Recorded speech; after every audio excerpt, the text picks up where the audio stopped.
Assalamualaikum adab. I am Dr. Nizamuddin Qasmi.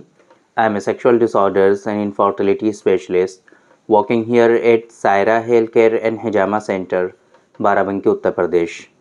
देखिए, पिछली दो वीडियोस में हमने ओलिगोस्पर्मिया के बारे में आप लोगों को बताया कि ओलिगोस्पर्मिया क्या होता है, उसके असबाब, कॉजेज़, है ना, ओलिगोस्पर्मिया के सिम्टम्स, ये सारी चीज़ें हमने पिछली दो वीडियोस में डिस्कस की हैं।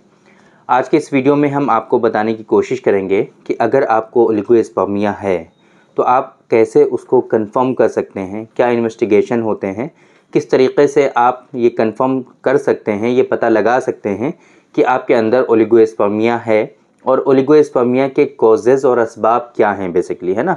ओलिगोस्पर्मिया को पता लगाना तो बहुत ही कॉमन सी बात है, आजकल बहुत ही कॉमन इन्वेस्टिगेशन हो गई है। किसी को कुछ भी परेशानी होती है बस फ़ौरन वो सीमेन एनालिसिस करा लेते हैं। बहुत ही बेसिक सी इन्वेस्टिगेशन है सीमेन एनालिसिस, और फिर उसके आधार पर ये चीज़ें कंफर्म हो जाती हैं कि आपको ओलिगोस्पर्मिया है कि नहीं है, एज़ोस्पर्मिया है कि नहीं है, काउंट आपका कितना है, मोटेलिटी कितनी है ना, प्रोग्रेसिव मोटेलिटी कितनी है, मॉर्फोलॉजी कैसी है, डेड स्पर्म कितने आ रहे हैं, पस सेल्स कितने हैं, ये सारी चीज़ें आपके सीमेन एनालिसिस से कंफर्म हो जाती है।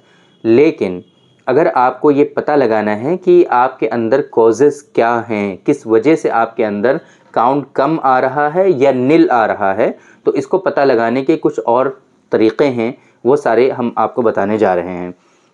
देखिए, ये तरीक़े जानना क्यों इम्पॉर्टेंट हैं, किस वजह से आपको ये जानना ज़रूरी है कि आपके अंदर अगर ओलिगोस्पर्मिया या एज़ोस्पर्मिया है तो उसके पीछे के रीज़न और असबाब क्या हैं, ये जानने की बेसिकली ज़रूरत क्यों है, ये पहले समझते हैं। देखिए, सीमेन एनालिसिस आपने कराया, आपको पता चला कि आपके अंदर स्पर्म काउंट कम है या स्पर्म काउंट नील ही है, बेसिकली पता ही नहीं चला कि स्पर्म है कि नहीं है ना। तो फिर ऐसी कंडीशन को हम लोग एज़ोस्पर्मिया कहते हैं। और फिर अगर काउंट आ रहा है, कम आ रहा है, तो उसको हम लोग ओलिगोस्पर्मिया कहते हैं। अब इसके ट्रीटमेंट का जो तरीक़ा होता है बेसिकली यूनानी सिस्टम ऑफ मेडिसिन में, वो डिपेंड करता है कि आपके स्पर्म कम क्यों हैं, ये पता लगाया जाए, उसके पीछे के रीज़न क्या हैं वो पता लगेंगे, या फिर नील हैं तो नील के रीज़न और असबाब क्या हैं, कॉजेज़ क्या हैं, जब वो पता चल जाता है तो उन कॉजेज़ पे वर्क किया जाता है बेसिकली। इस वजह से कॉजेज़ और असबाब का पता लगाना ज़रूरी है। अकॉर्डिंग टू मेडिकल साइंस, अभी तक जो मॉडर्न साइंस है, एलोपैथ की हम बात करें तो वहाँ पर एज़ोस्पर्मिया या ओलिगोस्पर्मिया के ट्रीटमेंट का कोई कॉन्सेप्ट अवेलेबल नहीं है। वहाँ पर ऐसा नहीं है कि आपके स्पर्म को बढ़ाने का कोई कॉन्सेप्ट हो, ऐसा नहीं है कि वहाँ पर कुछ आपके एज़ोस्पर्मिया के ट्रीटमेंट का कॉन्सेप्ट हो। वहाँ पर इसका एक अल्टरनेटिव मौजूद है जिसको हम लोग IVF के नाम से जानते हैं। तो अगर आपको ओलिगोस्पर्मिया या एज़ोस्पर्मिया है, बहुत टाइम से आप ट्राई कर रहे हो, बेबी कंसीव नहीं हो रहा है, तो फिर आप मॉडर्न साइंस के अकॉर्डिंग आप IVF के लिए जा सकते हो। वहाँ पर ओलिगोस्पर्मिया या एज़ोस्पर्मिया का कोई ट्रीटमेंट अवेलेबल नहीं है टिल डेट। लेकिन यूनानी सिस्टम ऑफ मेडिसिन में हमारे जो ऑल कॉन्सेप्ट हैं उन पर बेस्ड अल्हम्दुलिल्लाह बहुत ही अच्छा ट्रीटमेंट आजकल अवेलेबल है और अपने पेशेंट को हम दे रहे हैं। बहुत सारे पेशेंट जो बिल्कुल नाउम्मीद हो चुके थे, बार बार IVF उनका फेल हो चुका था, और उन लोगों को भी अल्हम्दुलिल्लाह बेबी कंसीव हुआ और उनकी वाइफ प्रेग्नेंट हुई, बच्चे हुए उनको। तो फिर अगर आपको इस तरह की कोई कंडीशन है, ओलिगोस्पर्मिया या एज़ोस्पर्मिया है, तो आपको फर्स्ट ऑफ ऑल ये कंफर्म करना पड़ेगा कि आपके अंदर ओलिगोस्पर्मिया या एज़ोस्पर्मिया है, तो फिर वो है क्यों, उसके पीछे के रीज़न्स और कॉजेज़ और असबाब क्या हैं, और फिर उसका ट्रीटमेंट का तरीक़ा क्या है, ये सारी चीज़ें आपको जाननी पड़ेंगी। तो सबसे बेसिक इन्वेस्टिगेशन जो हम कराते हैं ओलिगोस्पर्मिया को पहचानने के लिए, या सीमेन में आपके स्पर्म कितने हैं ये देखने के लिए, जो हम सबसे बेसिक इन्वेस्टिगेशन कराते हैं वो होता है सीमेन एनालिसिस। सीमेन एनालिसिस कराने से ये चीज़ कंफर्म तो हो जाती है कि आपके अंदर काउंट कितना है। बट अब आगे चल करके अगर एज़ोस्पर्मिया आता है तो फिर फ़ौरन हम क्या करा लेते हैं, एक यूरिन एनालिसिस करा लेते हैं। जिस तरीक़े से सीमेन एनालिसिस होता है इसी तरीक़े से हम लोग यूरिन एनालिसिस कराते हैं। बट यूरिन एनालिसिस जो कराते हैं वो आफ्टर इजैकुलेशन कराते हैं।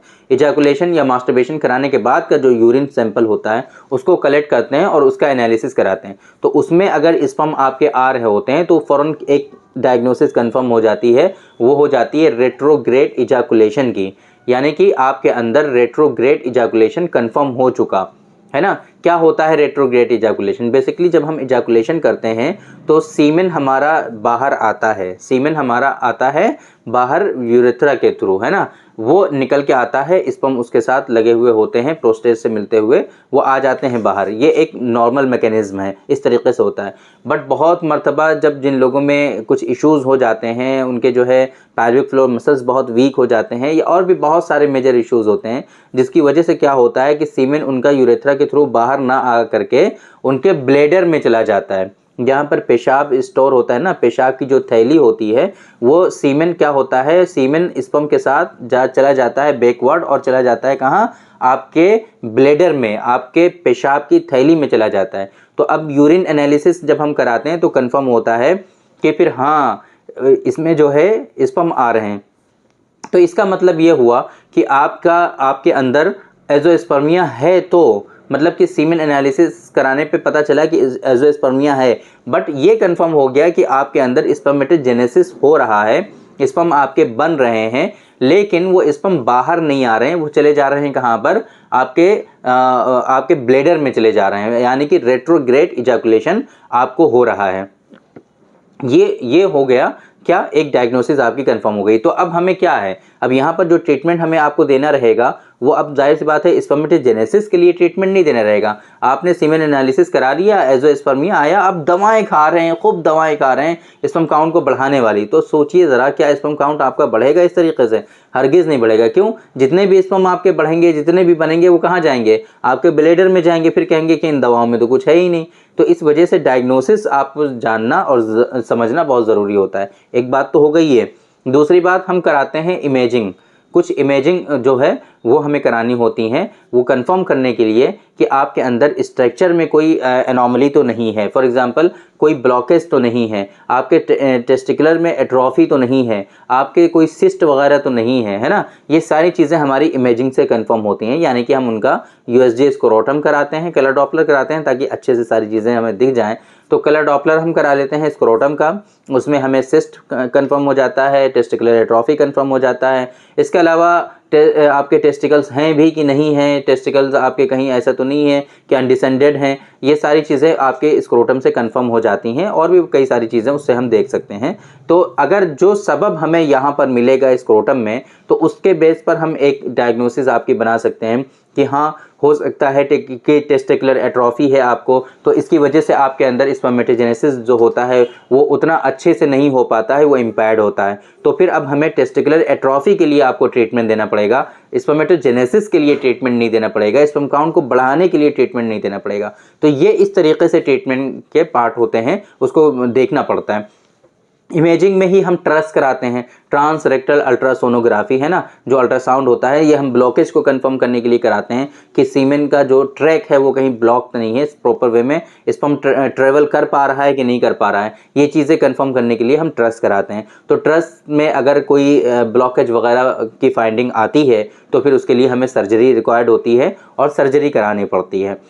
इसी तरीके से इंडोक्राइनल इवैल्यूएशन हमें कराना पड़ता है ना। इंडोक्राइन में हमें देखना पड़ता है आपका टेस्टोस्टेरॉन, आपका देखना पड़ता है एलएच, आपका एफएसएच, आपका प्रोलैक्टिन।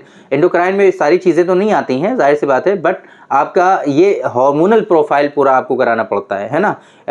पूरा हार्मोनल प्रोफाइल आपका कराना पड़ेगा, देखना पड़ेगा कि कहीं ऐसा तो नहीं है कि आपके अंदर हार्मोनल इम्बैलेंस तो नहीं है। आपका जो है E2 कराना पड़ेगा। ये सारी चीज़ें करा करके फिर हमें देखना पड़ेगा कि अगर उसमें कहीं ना कहीं इम्बैलेंस है तो फिर अब आपका लाइफस्टाइल हमें देखना पड़ेगा, और प्रॉपर वे में आपका जो लाइफस्टाइल है उसमें मॉडिफिकेशन करना पड़ेगा। हेल्दी लाइफस्टाइल प्रॉपर वे में आपको एडवाइस की जाएगी, आपको बताया जाएगा कि आप इन चीज़ों को फॉलो करें और ये रूटीन अपनी लाइफ में फॉलो करें।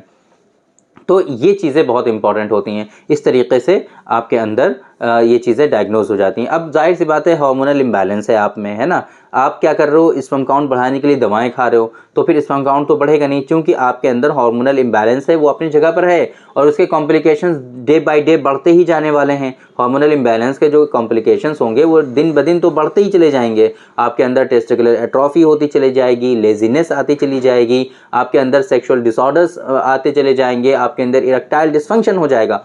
बहुत मर्तबा ऐसा होता है कि जब लोग ट्रीटमेंट स्टार्ट करते हैं तो उनके अंदर ऑलरेडी डिसऑर्डर्स आ रहे होते हैं, सेक्सुअल कॉम्प्लिकेशंस हो रहे होते हैं, उनका जो काउंट, उनका जो इरेक्शन होता है उसमें कमी हो रही होती है। जब ट्रीटमेंट स्टार्ट करते हैं, हफ्ता 10 दिन गुजरता है, तो फिर वो और भी ज़्यादा खराबी हो रही होती है, तो उनके अंदर इरेक्टाइल डिसफंक्शन हो जाता है। तो उनका जहन फ़ौरन ये जाता है कि हमने जब से ट्रीटमेंट स्टार्ट किया है तब से हमारे अंदर इरेक्टाइल डिसफंक्शन हो गया है, हालांकि वो पहले ही से होने वाला था और वो हो रहा था ऑलरेडी, लेकिन इन्होंने कोरिलेट कर लिया मेडिसिन से। बहुत मर्तबा ऐसा होता है और फिर सर घूमने लगता है, वो मानने को तैयार नहीं होता है कि नहीं ऐसा कुछ नहीं था और जब से ये ट्रीटमेंट लिया है तब से ऐसा हुआ है। तो ऐसा नहीं है, आपको चीज़ों को समझना चाहिए प्रॉपर वे में, जो बताया जाता है सही से इन सारी चीज़ों को फॉलो करना चाहिए, वरना फिर आप इसी तरीके से खुद भी परेशान होंगे और दूसरों को भी इसी तरीके से परेशान करते रहेंगे। इसी तरीके से हमें जेनेटिक जो है डिसऑर्डर्स तो नहीं है आपके अंदर, है ना, जैसे कि क्लाइनफिल्टर सिंड्रोम के बारे में हमने आपको बताया था, सिस्टिक फाइब्रोसिस के बारे में कल बताया था। वो सारी चीज़ें हमें कंफर्म करनी पड़ती हैं। अगर उस तरह की कंडीशन होती है तो फिर हमें देखना पड़ता है कि उसके लिए अवेलेबल ट्रीटमेंट्स आपके लिए क्या हैं। वो सारे ट्रीटमेंट आपको एडवाइस किए जाते हैं और प्रॉपर वे में आपको गाइडेंस दी जाती है। जब सही से आप ट्रीटमेंट करते हो, कोजेज़ को नज़र में रखते हुए, प्रॉपर डायग्नोसिस को आप देखते हुए जब सही से ट्रीटमेंट को फॉलो करते हैं आप, तो फिर आपका ये ट्रीटमेंट जो है कामयाब भी होता है और सही से इसके जो है रिजल्ट्स भी देखने को मिलते हैं और ये आपके अंदर जो बीमारियां होती हैं ये रिजॉल्व भी हो जाती हैं और सारी बीमारियां आपकी ख़त्म भी हो जाती हैं। तो इस वजह से आपने देखा कि किस तरीके से डायग्नोसिस होती है। उम्मीद करते हैं कि आप लोगों को ये सारी बातें समझ में आई होंगी। तो आपको हमेशा प्रॉपर वे में इन चीज़ों को फॉलो करना है, सही से डायग्नोसिस बनानी है, प्रॉपर वे में कॉजेज़ और असबाब को कंफर्म करना है, उसके बाद ही आपको ट्रीटमेंट लेना है। पहले ट्रीटमेंट लेने से इतना ज़्यादा इम्पैक्ट नहीं आता है ना। लेकिन ये है कि आप टेम्परेरी बेसिस पे कुछ ट्रीटमेंट एडवाइस कर सकते हो ताकि जो काउंट है वो आपका एटलीस्ट डिक्रीज़ ना हो, जितना है उतना तो बना रहे, है ना। क्योंकि वो एज़ोस्पर्मिया में कन्वर्ट हो जाता है जब केस, तब बहुत ही ज़्यादा परेशानी होती है।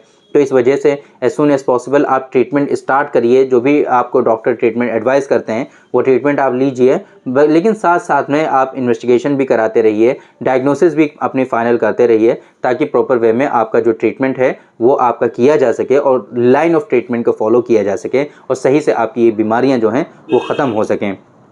तो उम्मीद करते हैं कि आप लोगों को ये सारी इन्फॉर्मेशन आज जो हमने आपको देने की कोशिश की है आज, वो आपकी सब समझ में आई होगी और आप लोगों को आज की इस वीडियो से फ़ायदा हुआ होगा। तो आज की इस वीडियो में इतना ही।